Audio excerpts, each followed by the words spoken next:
It was a question that went unanswered by federal prosecutors and not addressed in the indictment against Michael Hari and two other men from the small town of Clarence in rural Illinois.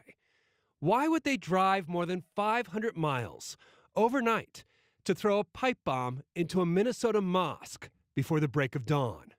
We don't know what we did to them. We don't know those individuals.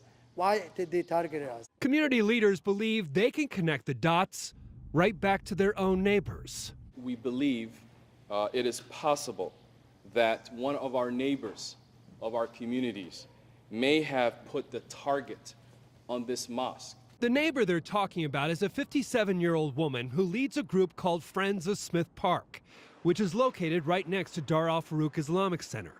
She also has a blog called 5 Years of Collecting Data, in which she exhaustively monitors the activities of Dar Al Farooq, mostly the traffic, especially during Friday prayers. She claims cars and semis are blocking traffic and fire lanes, that the mosque is violating several conditional use permits, and the city's done nothing to enforce its own ordinances. You are privileging Dar Al Farooq above other religions.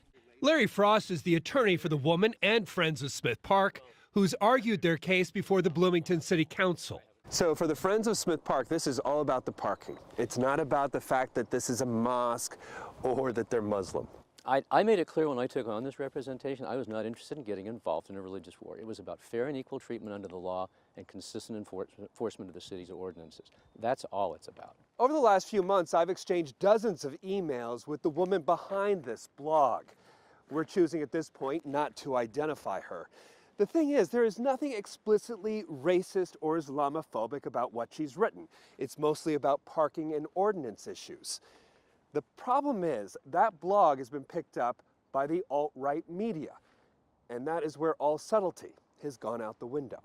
U.S. city rolls over for radical mosque, screams one alt-right headline. Another site called Creeping Sharia claims the mosque is known for breeding terrorists and has been granted special privileges by the city of Bloomington, Minnesota. It is irresistible clickbait for militia groups on Facebook and for someone like Michael Hari. It's possible that this whole pipe bomb situation was either used as a pretext or that it was solely as a pretext to go after our organization. On YouTube, Hari wears a mask and calls himself the Illinois Patriot.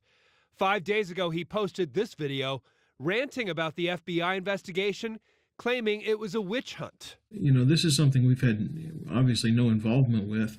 This isn't anything we've had anything to do with. When not wearing a mask, Hari has a company called Crisis Resolution Security Services, which made this video for a proposal to build President Trump's border wall, which Hari reportedly saw as a potential tourist attraction. The wall will be culturally significant, a powerful architectural statement of the determination of the American people to defend their nation and its Anglo-Saxon heritage, Western culture, and English language. It's a not-so-subtle racial code. Federal prosecutors appear convinced those same obsessions over borders and culture led the men to bomb a Minnesota mosque. The broader question, the one more difficult to answer, is what role did any others play in fanning the flames of hate? You guys didn't alert the alt-right media to this issue. This is something they picked up on their own. Nobody from Friends of Smith Park has transported this stuff out to anybody else, and nobody from Friends of Smith Park had any contact whatsoever with the bombers, unless they came on a site using a false name, you know, something like that. Again, Michael Hari doesn't have any Minnesota connection to speak of. He is a former sheriff's deputy and has self-published several books on his anti-government views.